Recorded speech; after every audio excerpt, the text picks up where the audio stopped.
Hi,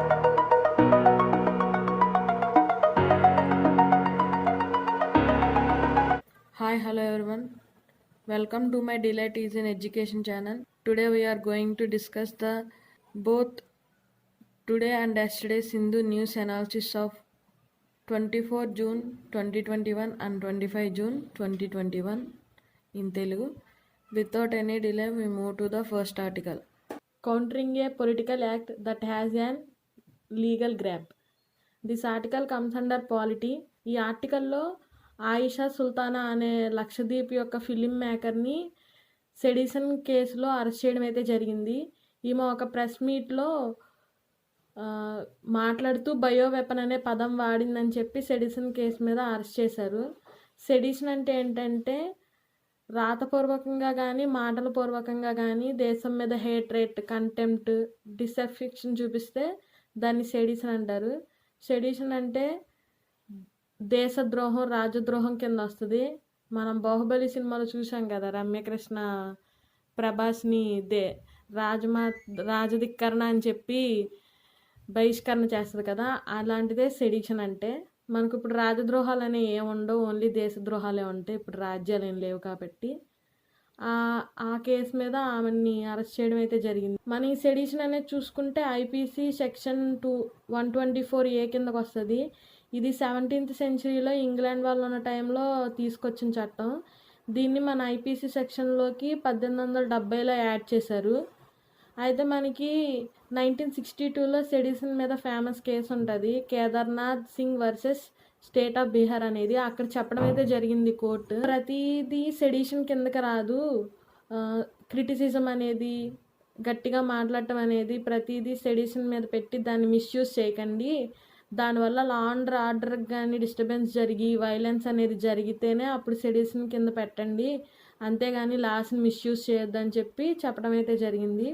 and next మనం రీసెంట్గా చూసుకుంటే ఢిల్లీలో కూడా 3 స్టూడెంట్స్ని అరెస్ట్ చేయడం అయితే జరిగింది, అన్లాఫుల్ యాక్టివిటీస్ అని. అప్పుడు కూడా కోర్టు చెప్పడం జరిగింది, లాస్ అనేవి మిస్యూజ్ చేయకండి అని చెప్పడం జరిగింది. అలానే ఇప్పుడు ఆయిషా సుల్తాన్ అని అరెస్ట్ చేశారు. ఇదేం జరిగిద్దో ఫర్దర్గా వచ్చే న్యూస్లో మనకు తెలుస్తుంది. అండ్ నెక్స్ట్ సెడిషన్ అంటే ఏంటి, అందులో ఇంపార్టెంట్ కేసెస్ ఏంటి, ఏమైనా అమెండ్మెంట్స్ జరిగినాయా, దాని గురించి మనం ఒక క్లియర్ వీడియో చేసి అప్లోడ్ చేయడం అయితే జరిగిద్ది. Stay tuned. Let move to the next article. The politics of an aerial snare. This article comes under IR. ఈ ఆర్టికల్లో మనం చూసుకుంటే ఇక్కడ ఉంది కదా, రైనైర్ అనే ఒక ప్లేన్ ఎయిర్లైన్స్ అనమాట, యూరోపియన్ యూనియన్ బేస్డ్ ఎయిర్లైన్. అయితే అది బెలారస్ మీదుగా వెళ్తుండగా బెలారస్ కంట్రీ వాళ్ళు దాన్ని ఫోర్స్ఫుల్గా బెలారస్లో ల్యాండ్ చేయడం అయితే జరిగింది. ఎందుకని ల్యాండ్ చేశారంటే, ఇక్కడ ఉన్నాడు కదా ఈ వ్యక్తి, ఈయన ఏంటంటే ఒక జర్నలిస్ట్. తను బెలారస్ కంట్రీ మీద, అంటే బెలారస్ గవర్నమెంట్ మీద క్రిటిసైజ్ చేస్తూ న్యూస్ ఆర్టికల్స్ రాస్తున్నాడని, వాళ్ళకి వ్యతిరేకంగా మాట్లాడుతున్నారని చెప్పి అతన్ని అరెస్ట్ చేయడానికి ఆ ప్లేన్ని ఫోర్స్ఫుల్గా ఆపడం అయితే జరిగింది. దానికి సంబంధించి యూరోపియన్ యూనియన్స్, ఇంటర్నేషనల్ కంట్రీస్ అన్నీ క్రిటిసైజ్ చేయడం అయితే జరిగింది బెలారస్ని. అలాగా యూరోపియన్ బేస్డ్ ఎయిర్లైన్ని ఫోర్స్ చేసి ఆపుతారు అని చెప్పి శాంక్షన్స్ విధించడం అయితే జరిగింది యూరోపియన్ యూనియన్. ఇంకా చూసుకుంటే ఈ బెలారస్ మీద చాలా కంప్లైంట్స్ అయితే ఉన్నాయి ఆల్రెడీ. అక్కడున్న ఫ్రీడమ్ ఆఫ్ స్పీచ్ని, జర్నలిస్ట్ ఫ్రీడమ్ ఆఫ్ స్పీచ్ని అండ్ హ్యూమన్ రైట్స్ వైలేషన్స్ అనేవి బెలారస్లో చాలా ఎక్కువ జరుగుతాయి. అండ్ ఇంకా ఇక్కడ సివిల్ ఏవియేషన్కి సంబంధించి ఇంటర్నేషనల్ సివిల్ ఏవియేషన్ ఆర్డర్స్ అని కొన్ని ఉంటాయి. సివిల్ ఏవియేషన్ ఆర్గనైజేషన్ అని ఉంది, దాని రూల్స్ని కూడా వైలేట్ చేసింది. దాని రూల్ ప్రకారం దేన్నైనా సరే ఫోర్స్ఫుల్గా ప్లేన్ ఆపకూడదు. ఇప్పుడు హైజాక్స్ ఇవన్నీ టెర్రరిస్టులు చేస్తారు, అంతేగాని ఒక కంట్రీ ఇలాగా చేయకూడదు అని చెప్పి రూల్ ఉంది. కానీ ఇంటర్నేషనల్ లాస్ అనేవి పట్టించుకోకుండా ఇది ఇలా చేయడం అయితే జరిగింది. This was regarding this article. Now we're going to the next article. Delta Plus is a variant of concerned government. This article comes under Science and Technology. Variant అంటే ఏంటి? ముందు మన కరోనా వైరస్ ఎలా వస్తుందంటే, మన కరోనా వైరస్ దేనివల్ల వస్తుంది? Sirs CoV-2 virus నుంచి మన కరోనా వైరస్ అయితే రావడం జరుగుతుంది.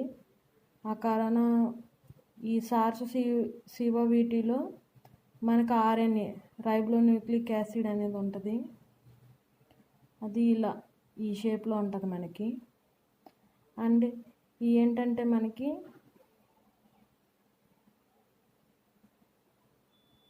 జీన్స్ అంటే జెనెటిక్ మెటీరియల్.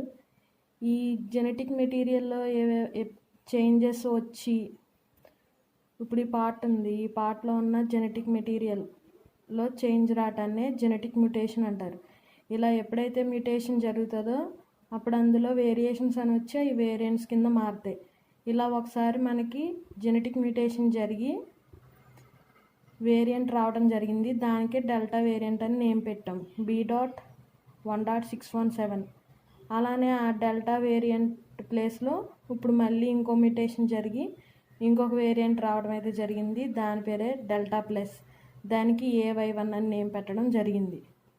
అయితే ఇప్పుడు ఇక్కడ ఈ ప్లేస్లో చూసారు కదా, ఈ జెనెటిక్ మెటీరియల్ ఉన్నాయా, ఈ ఏరియాలో చేంజ్ అయింది అనుకోండి, దాన్ని మ్యుటేషన్ అంటారు.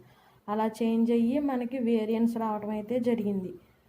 అయితే మనకి హెల్త్ మినిస్ట్రీ ఏం చెప్పిందంటే, జీనోమిక్ సీక్వెన్సింగ్ చేసి ఎంతమందిలో డెల్టా ప్లస్ ఉన్నదనేది చెక్ చేయాల్సిందిగా ఆదేశాలు ఇవ్వడం అయితే జరిగింది. ఎందుకంటే ఇప్పుడు మనకి సెకండ్ వేవ్లో చూసుకుంటే డెల్టా వేరియంట్ ఉందని మనకి లేట్గా తెలిసినా కూడా ఎంతమందిలో డెల్టా వేరియంట్ ఉంది అనేది చూడకపోవటం వల్ల సెకండ్ వేవ్లో మనం చాలా డిస్ట్రక్షన్ అనేది చూసాం.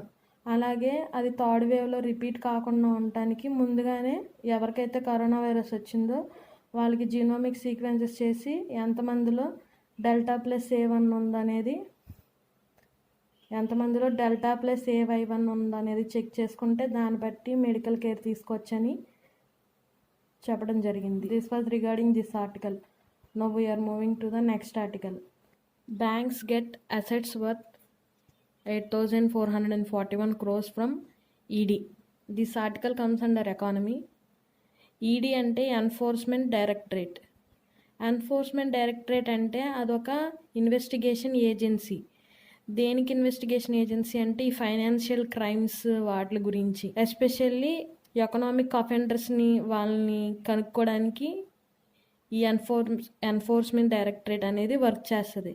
ఇప్పుడు ఇది న్యూస్లో ఎందుకు వచ్చిందంటే, మనం విజయ్ మాల్యా, నీరవ్ మోడీ, మెహుల్ చోస్కీ అని వీళ్ళందరూ ఏంటంటే బ్యాంక్స్ నుంచి, ఫైనాన్షియల్ ఇన్స్టిట్యూషన్ నుంచి మనీ అప్పు చేసి కట్టకుండా వేరే కంట్రీస్కి పారిపోయారనమాట.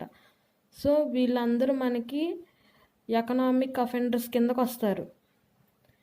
మనకి ఫ్యూజిటివ్ ఎకనామిక్ అఫెండర్స్ యాక్ట్ అని FEC యాక్ట్ 2018 అని ఒకటి ఉంది.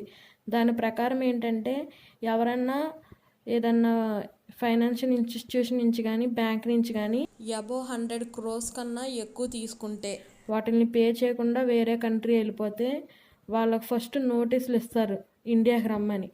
వాళ్ళు కనుక 6 weeks లోపు రాకపోతే వాళ్ళని ఎకనామిక్స్ అఫెండర్స్ కింద పరిగణనలోకి తీసుకుంటారు. మనకి ఫస్ట్ ఎకనామిక్ అఫెండర్ వచ్చి విజయ్ మాల్యా అనమాట. తర్వాత నీరవ్ మోడీ, మెహుల్ చోస్కీ వీళ్ళందరూ తర్వాతకు వచ్చిన వాళ్ళు. అప్పుడు ఏం చేస్తారంటే వాళ్ళ మీద వాళ్ళ ఆస్తులు అవన్నీ సీజ్ చేసి జప్తు చేసుకుంటుంది గవర్నమెంట్. జప్తు చేసుకుని ఆ మనీని, ఆ అసెట్స్ నుంచి వచ్చిన మనీని బ్యాంక్స్కి పే చేయడం అయితే జరిగిద్ది. ఇప్పుడు రీసెంట్గా ఏమైందంటే వీళ్ళ ఆస్తులన్నీ జప్తు చేసుకోగా 8,441 crores బ్యాంక్స్కి ఇవ్వడం అయితే జరిగింది ఎన్ఫోర్స్మెంట్ డైరెక్టరేట్ అనేది. This was regarding this article. The gender technology gap has to end. అసలు ఈ జెండర్ టెక్నాలజీ అంటే ఏంటి మనకి నేమ్లోనే తెలుస్తుంది. ఇక్కడ మేల్ ఆర్ ఫీమేల్ ఎవరో ఒకళ్ళు టెక్నాలజీలో వెనకబడి ఉన్నారు అని చెప్పడం అయితే జరిగింది. అంటే గ్యాప్ హ్యాస్ టు ఎండ్ అంటే లిమిటెడ్ ఆర్ నో యాక్సెస్. అయితే లిమిటెడ్గా వాడుతున్నారు, లేదా వాళ్ళకి ఇంటర్నెట్ యాక్సెస్ అనేదే లేదు. మనకి GSMAI global system for mobile communication వాళ్ళ యొక్క స్టాటిస్టిక్స్ ప్రకారం ఓవరాల్గా 390 మిలియన్ ఉమెన్కి ఇంటర్నెట్ యాక్సెస్ అనేది లేదు. అండ్ ఇంకా చూసుకుంటే ఇది సౌత్ ఈస్ట్ ఏషియాలో ఎక్కువ ఉమెన్కి ఇంటర్నెట్ యాక్సెస్ అనేది లేదు. ఓన్లీ 67% మెంబర్స్ దగ్గరే మొబైల్స్ ఉండడం జరిగింది. అందులో కూడా చాలా తక్కువ శాతం ఇంటర్నెట్ యాక్సెస్ అనేది ఉంది ఉమెన్కి. ఇది కూడా ఎక్కువ మనం చూసుకుంటే ఇంకా ఇండియాలో చూసుకుంటే ఓన్లీ 14.9% ఉమెన్ ఇంటర్నెట్ అనేది వాడుతున్నట్టు స్టాటిస్టిక్స్ ప్రకారం మనకు తెలుస్తుంది. సో దీంట్లో ఏంటంటే డిజిటల్ అవేర్నెస్, డిజిటల్ ఈక్విటీ అనేది తీసుకురావాలనేది ఈ ఆర్టికల్ యొక్క నిర్ణయం.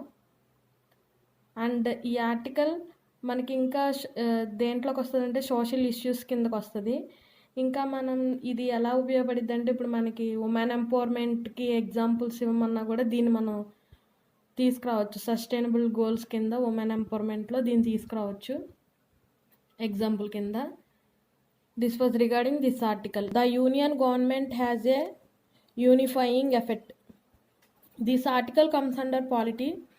మనం ఇక్కడ చూసుకుంటే తమిళనాడు అనేది రీసెంట్గా దాని యొక్క అఫీషియల్ కమ్యూనికేషన్స్లో అన్నిటిలో సెంట్రల్ గవర్నమెంట్ ప్లేస్లో యూనియన్ గవర్నమెంట్ని రీప్లేస్ చేస్తున్నట్టు పాలసీ డెసిషన్ అయితే తీసుకోవడం జరిగింది.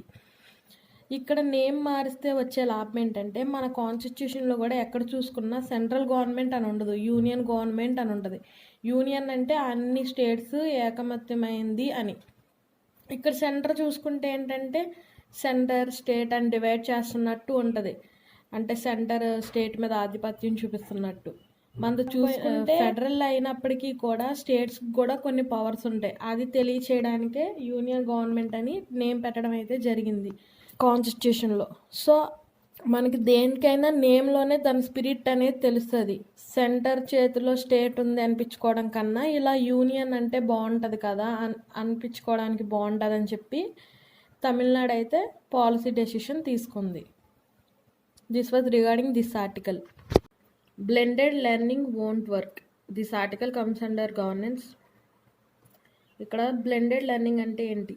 మనం యూజీసీ అంటే యూనివర్సిటీ గ్రాంట్స్ కమిషన్. ఈ కమిషన్ మనకి రీసెంట్గా హయ్యర్ ఎడ్యుకేషన్స్కి పాలసీ తీసుకురావడం అయితే జరిగింది. ఆ పాలసీలో ఏంటంటే హయ్యర్ ఎడ్యుకేషన్స్ ఇన్స్టిట్యూట్స్ అనేవి మ్యాండేటరీగా బ్లెండెడ్ లెర్నింగ్ని ఫాలో అవ్వాలని చెప్పడం అయితే జరిగింది. బ్లెండెడ్ లెర్నింగ్ అంటే ఏంటంటే 40% ఆన్లైన్, 60% ఆఫ్లైన్ ఎడ్యుకేషన్ అనేది ఉండాలి అని చెప్పింది. ఈ కోవిడ్ టైంలో మంచి నిర్ణయం. కాకపోతే ఇది గ్రౌండ్ లెవెల్లో అంత పాసిబుల్ కాదు అని ఈ ఆర్టికల్లో చెప్పడం అయితే జరిగింది. ఎలా అంటే ఇప్పుడు మనం చూసుకుంటే స్కూల్స్ అన్నా కాలేజెస్ అన్నా ఏమన్నా హయ్యర్ ఎడ్యుకేషన్స్ అంటే కాలేజెస్ వీటిల్లో మనకి పబ్లిక్ ఉంటే ప్రైవేట్ కాలేజెస్ ఉంటాయి. పబ్లిక్కి ఫండింగ్ ఒకేలా ఉండదు, ప్రైవేట్ కాలేజెస్కి ఫండింగ్ ఒకేలా ఉండదు. సో ఇక్కడ వేరియేషన్ అనేది ఉంది. టెక్నాలజీ ఎక్విప్మెంట్ అనేది తెచ్చుకోవడానికి అన్ని ఇన్స్టిట్యూట్స్కి పాసిబుల్ కాదు.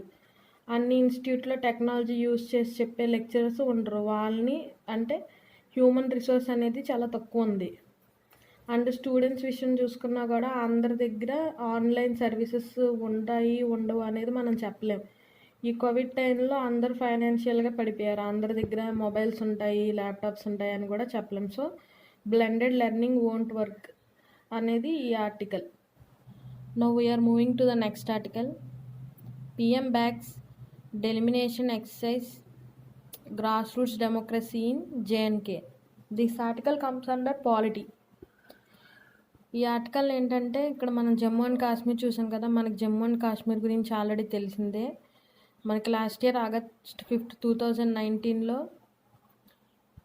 జమ్మూ అండ్ కాశ్మీర్లో గవర్నమెంట్ అనేది రీఆర్గనైజేషన్ యాక్ట్ తీసుకొచ్చి జమ్మూ అండ్ కాశ్మీర్ని 2 యూనియన్ టెరిటరీస్ కింద మార్చింది. Union territory of Ladakh, union territory of Jammu and Kashmir. మనం ఇక్కడ జమ్మూ అండ్ కాశ్మీర్కి లెజిస్లేటివ్ అసెంబ్లీ ఉండటం అయితే జరిగింది. లెజిస్లేటివ్ అసెంబ్లీ ఉంది కాబట్టి ఎలక్షన్స్ జరగాలి. సో ఎలక్షన్స్ జరగాలంటే అక్కడ యూనియన్ టెరిటరీలో డెలిమినేషన్ అనే ప్రాసెస్ ఉంటుంది. సో ఆ డెలిమినేషన్ యొక్క ప్రాసెస్ కోసం నరేంద్ర మోడీ గారు 14 లీడర్స్తో మీటింగ్ చేయటం అయితే జరిగింది. ఆ 14 లీడర్స్లో కూడా 8 main stream political parties of that Jammu and Kashmir ఉన్నారు. సో ఇక్కడ డెలిమినేషన్ అంటే ఏంటంటే మనకి 2002లో డెలిమినేషన్ యాక్ట్ అనేది తీసుకురావడం జరిగింది. అందులో ఏంటంటే ఆ ఏరియాని కాన్స్టిట్యుయెన్సీస్ కింద మార్చాలన్నమాట. కాన్స్టిట్యుయెన్సీస్ అనేవి ఏ పొలిటికల్ పార్టీస్కి ఫేవరబుల్గా లేకుండా తయారు చేయడం అయితే జరగాలి. ఫేవరబుల్గా అంటే ఇప్పుడు ఒక రీజియన్ ఉందనుకోండి, దాన్ని ఒక కాన్స్టిట్యుయెన్సీ కింద చేసే ముందు అక్కడ ఇప్పుడు ఏదన్నా పార్టీ అక్కడ బాగా డిమాండ్లో ఉంటే వాళ్ళకే వచ్చేలా కాకుండా అన్ని పార్టీస్కి సమానంగా ఉండేలాగా కాన్స్టిట్యుయెన్సీస్ అనేవి చేస్తారు. సో దీనికి ఎవరెవరు బాధ్యత వహిస్తారంటే స్టేట్ ఎలక్షన్ కమిషనర్ ఒకరు ఉంటారు, చీఫ్ ఎలక్షన్ కమిషనర్ ఒకళ్ళు ఉంటారు, అండ్ దీనికి చైర్పర్సన్గా రిటైర్ సుప్రీంకోర్టు జడ్జిని పెడతారు. ఈ డెలిమినేషన్ ప్రాసెస్ అనేది 1 vote 1 వాల్యూకి one of the example. This was regarding this article. Now we are moving to the next article. Monsoon to be weak till July. This article comes under geography. ఇక్కడ మనం చూసుకుంటే IMD, Indian metrological department. ఈ ఆర్టికల్లో Indian metrological department monsoons గురించి report అయితే ఇవ్వడం జరిగింది. అదేంటంటే India was in week monsoon spell. ఏప్రిల్లో ఇచ్చిన రిపోర్ట్లో ఏంటంటే మనకి July to September huge monsoon rains అనేది చూడటం అనేది జరిగిద్ది అని చెప్పడం అయితే జరిగింది. కానీ అది రీసెంట్ వీక్స్తో స్టడీ చేస్తే ఏమైందంటే 40% లెవెల్లోనే ఉంది, అంటే ఇంకా తక్కువ అవుతుంది కానీ పెరగట్లేదు అని రీసెంట్గా మనకి మళ్ళీ మెట్రలాజికల్ డిపార్ట్మెంట్ న్యూస్ రిలీజ్ చేయడం అయితే జరిగింది. ఆల్రెడీ మాన్సూన్ అనేది 90% ఇండియన్ కవర్ చేసేసింది. సో కవర్ చేయని స్టేట్స్ ఏంటంటే రాజస్థాన్, ఢిల్లీ, పంజాబ్, హర్యానా. మనం మ్యాప్లో క్లియర్గా చూద్దాం. ఇక్కడ నార్త్ సైడ్ ఏదైతే ఉందో ఇది మనకి ఢిల్లీ, పంజాబ్, హర్యానా, దానికి పక్కన ఇటు రాజస్థాన్. అయితే మనం చూసుకుంటే ఇది అరేబియన్ సీ, ఇది బే ఆఫ్ బెంగాల్. అరేబియన్ సీ నుంచి విండ్ క్యారీ అయ్యి ఫస్ట్ ఇక్కడ ఈ ఏరియాలో హ్యూజ్ అమౌంట్ ఆఫ్ రెయిన్ఫాల్ అనేది మనం చూస్తాం. ఇక్కడ నుంచి ఆ విండ్ క్యారీ అవుతూ ఇక్కడ మనకి చూసుకుంటే ఆరావళి మౌంటైన్స్ అనేవి విండ్కి ప్యారలల్గా ఉండటం వల్ల వీటిని దాటి ఈ ఢిల్లీ, పంజాబ్, హర్యానా, రాజస్థాన్ ఏవైతే ఉన్నాయో ఇక్కడికి వెళ్ళేసరికి విండ్స్ అనేవి డ్రై అయిపోతాయి. సో అక్కడ మనకి రెయిన్ఫాల్ అనేది నార్మల్గానే చాలా తక్కువ చూస్తాం. ఈసారి అసలు రెయిన్ఫాలే చాలా అంటే చాలా లోలో ఉంది. నెక్స్ట్ మనం ఇటు సైడ్ చూసుకుంటే ఇక్కడ బే ఆఫ్ బెంగాల్ నుంచి విండ్స్ అనేవి క్యారీ అయ్యి ఈ ఏరియాలో హ్యూజ్ నెంబర్ ఆఫ్ రెయిన్ అనేది క్రియేట్ చేయడం అయితే జరిగింది. ఆ తర్వాత ఇవి ఇక్కడ నార్త్ సైడ్కి వచ్చాక అరేబియన్ విండ్స్, ఈ బే ఆఫ్ బెంగాల్ విండ్స్ అనేవి రెండు కలవటం జరిగి రీట్రీటింగ్ మాన్సూన్ అనేది జరగడం అయితే జరిగిద్ది మాన్సూన్లో మనం చూసుకుంటే. సో ఈ ఆర్టికల్ ప్రకారం monsoon to be week till July. And IMD వాళ్ళు ఏమనుకుంటున్నారంటే ఇండియన్ మెట్రలాజికల్ డిపార్ట్మెంట్ వాళ్ళు జూలై 1st వీక్లో ఈ మాన్సూన్ అనేది వాళ్ళు బూస్ట్ చేయడానికి కొన్ని పనులు అయితే చేద్దామని అనుకుంటున్నారు. This was regarding this article. Now we're moving to the next article. Pandemic hikes narcotics sale over web. This article comes under internal security GS paper 3.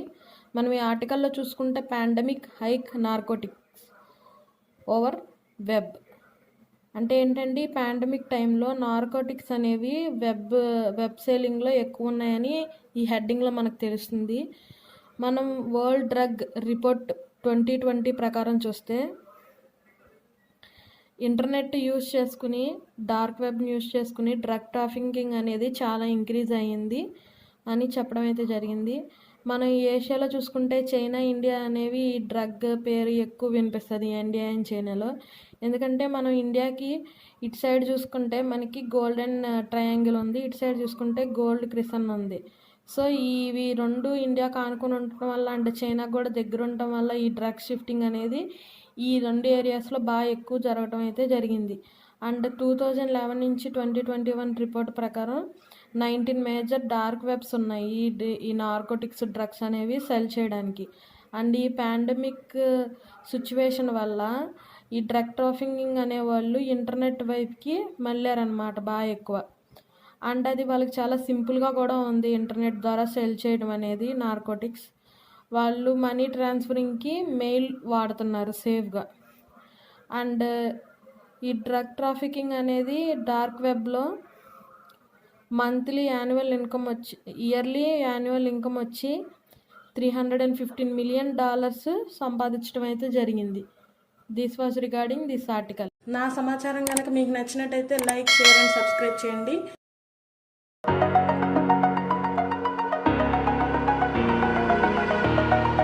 Over the edge, feel like I'm floating through